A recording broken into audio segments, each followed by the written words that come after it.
शेतकरी मंडळी रामराम। गहू काढून झाल्यानंतर याचा जे पाचट राहते किंवा भुसा राहते किंवा हा जो काळी कचरा राहते हा पेटून न देता वावरामध्ये आपण कशा पद्धतीनं तो गाळावा, कशा पद्धतीनं तो कुजवावा या सविस्तर विषयावर आज आपण खुली चर्चा त्या ठिकाणी करणार आहे। म्हणून व्हिडिओ तुम्ही पूर्ण पहा आणि आपल्या चॅनलला सबस्क्राईब करून घ्या, म्हणजे रोजचे व्हिडिओ आपल्यापर्यंत येत राहतील। तर कास्तकार बंधूंनो, आपण दरवर्षी काय करतो, गहू काढतो, हार्वेस्टरने काढतो किंवा सोंगणी करतो आणि गहू घरी आला रे आला की वावरामध्ये जातो आणि माचीची काडी लावून देतो। का बरं?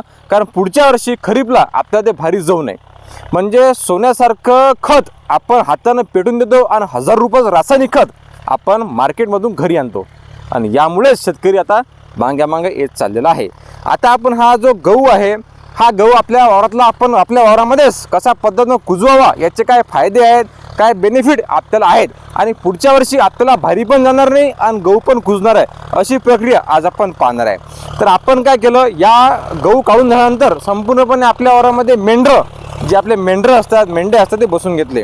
याचा काय फायदा झाला की हे पहा, पूर्णपणे गव्हाचं पाचट आहे हे 4 ते 5 तुकडे झालेले आहेत, म्हणजे 30% काम आपलं याच ठिकाणी झालं की मेंढरं बसल्यामुळे संपूर्णपणे आपला गहू हा खालीवर झाला, बारीक झाला।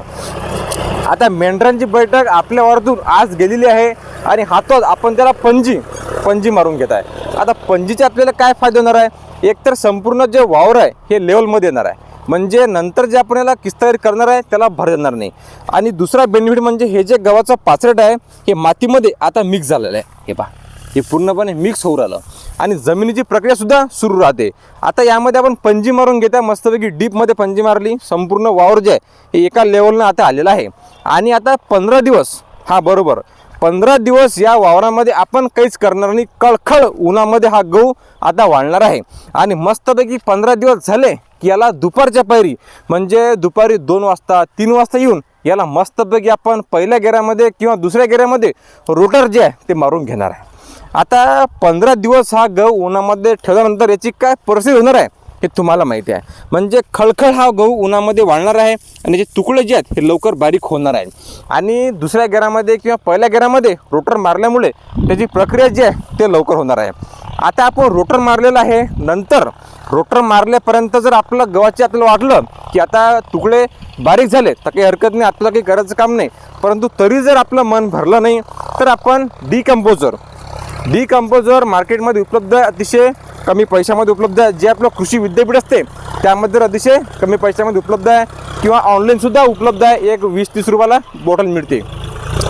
ते बॉटलचा स्प्रे आपल्याला 1 बॉटल एकरी त्या स्वरूपानं करायचं आहे आणि 1 नंबर म्हणजे 40 दिवसामध्ये संपूर्णपणे गहू आहे हा आपला कुजणार आहे। तर हे प्रक्रिया यावर्षी आपण आपल्या गव्हाच्या वावरामध्ये जे आहे ते अवलंब त्याचा करत आहे।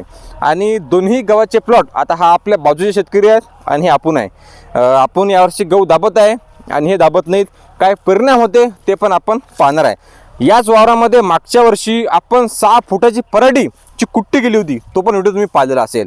आणि जे 6 फुटाची कुट्टी केली, 1 इंचही जे काळी आहे ते वावरामध्ये शिल्लक नाही, संपूर्णपणे जमिनीनं खाऊन घेतलेलं आहे। म्हणजे जमिनीचं खाद्य हेच आहे, गांडूळ खत, लेंडी खत, वाळलेला पालापाचोला, काळी कचरा हे आपल्या जमिनीचं खाद्य आहे। आणि आपण जो हा गहू पेटून देतो यामध्ये अतिशय चांगल्या पद्धतीनं सिलिकॉन आपल्याला पाहायला मिळते। गहू जर आपण जमिनीमध्ये गाडला तर आपला सेंद्रिय कर्ब हा चांगल्या पद्धतीनं वाढतो, ऑर्गॅनिक कार्बन ज्याला म्हणतात तो वाढतो, जमिनीचा पोत सुधारतो। आणि एक वेळ जर आपल्या जमिनीचा पोत चांगला झाला किंवा पोत सुधारला तर आपलं उत्पादन जे आहे ते हमखास त्या ठिकाणी वाढणार आहे।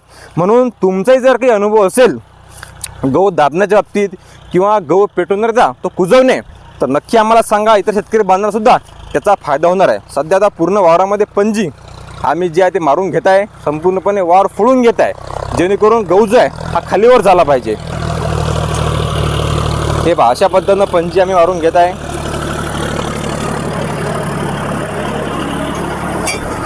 संपूर्णपणे आपला गहू आहे हा खालीवर झालेला आहे। आता तेव्हा लेवलमध्ये वार झालेला आहे आणि मस्तपैकी याला 10 ते 15 दिवस कडक ऊन मारलं की रोटर मारून घेत आहे आपण याला।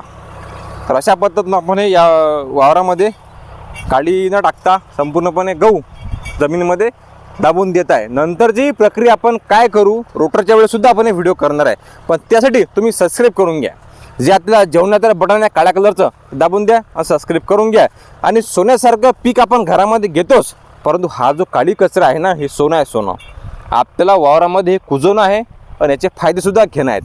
तरच शेतकरी कुठेतरी समोर जाणार आहे, रासायनिकचा खर्च आपला कमी होणार आहे. धन्यवाद. तुमचं यावर काय मत आहे कमेंट करून नक्की सांगा. भेटू पुढच्या व्हिडिओमध्ये. जय जवान जय किसान.